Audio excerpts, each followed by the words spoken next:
শৈলকুপায় রহস্যজনক এক আগুনে ৩ কৃষকের স্বপ্ন পুড়ে ছাই। ঝিনাইদহের শৈলকুপায় আগুনে পুড়ে ছাই হয়ে গেছে ৩ কৃষকের পান বরজ। বুধবার দুপুরে উপজেলার পদমদি গ্রামের মাঠে এই অগ্নিকাণ্ডের ঘটনা ঘটে। স্থানীয়রা জানায় দুপুর ১টার দিকে ওই গ্রামের মাঠে কৃষক লিটুর পান বরজে হঠাৎ আগুন ধরে যায়। মুহূর্তেই তা ছড়িয়ে পড়ে আশপাশের পান খেতে। আগুন দেখে স্থানীয়রা ফায়ার সার্ভিসকে খবর দেয়।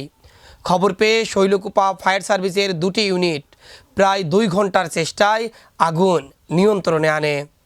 ততক্ষণে পুড়ে যায় কৃষক লিটু, মিনাল ও হৃদয় হোসেনের পান বরজ।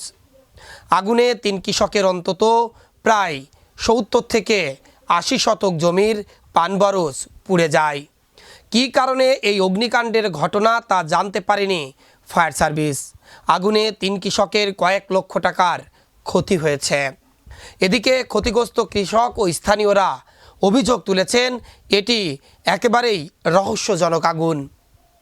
আমার 11.5 কাঠা জমি, আনুমানিক 2 লক্ষ টাকা ক্ষতি, পান সহ। আমি মসজিদে মাইকে অ্যানাউন্স করে শুনিয়ে আমরা দৌড়ায় আসি। আমি বাড়ি ছিলাম, মাইকে শুনিয়ে তারপর আমরা দৌড়ে আসি।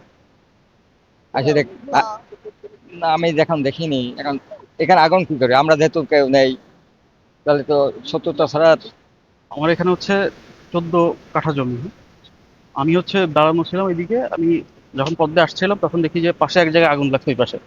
তখন আমি সতর্কতা, আমার হচ্ছে টনিক হচ্ছে যে আমি ভেবে ফেলছি যে মনে হয় আগুন লেগেছে ওইখানেই।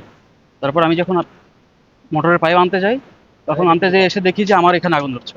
ওখানে সেই কত দূরে, ওখানে তো মিনিমাম 20 গজ দূরে ওই পাশে আগুন ধরছে, আবার এখানে এসে দেখি এইখানে সামান্য আগুন ধরছে। সেখানে তো আমার মনে হচ্ছে পরিকল্পিত আগুন দেওয়া হয়েছে।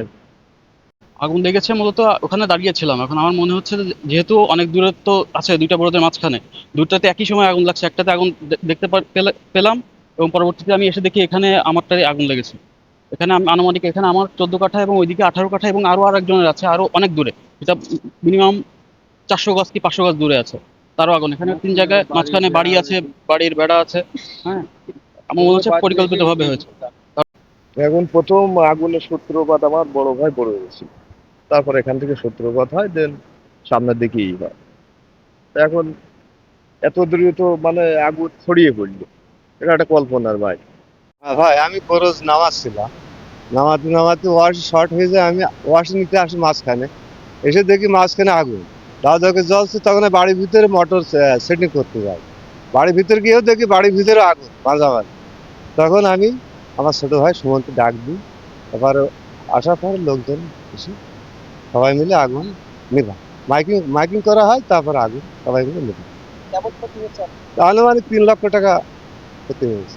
এইটা হচ্ছে যে আমার প্রতিবেশীরা, আমি খবর পেয়ে আসলাম। আসার পরে যে দৃশ্যপট দেখলাম সেটা হচ্ছে যে ওই পাশের পূবের পাশের ওই বরজটায় আগুন হচ্ছে। সবাই লোকজন ওইখানে আগুন নেভানোর জন্য চেষ্টায় আছে। হঠাৎ করে এই দিকে হচ্ছে যে এই বরজে আগুন হচ্ছে। ওইখান থেকে এখানে এসে দেখি যে এই বরজটায় টোটাল আগুন ধরে পুড়ে যাচ্ছে। এখন আমার প্রশ্নটা হচ্ছে যে মাঝখানে একটা বাড়ি, হ্যাঁ, তারপর ওই পাশে বেড়া আছে, ওই পাশে পাটকাঠির গাদা আছে, কিন্তু ওইগুলো বাদ দিয়ে এসে কেন এই বরজে আগুন ধরলো? তাহলে নিশ্চয়ই আমার সন্দেহ হয় যে এটা পরিকল্পিতভাবে এই আগুনটা ধরানো হয়েছে।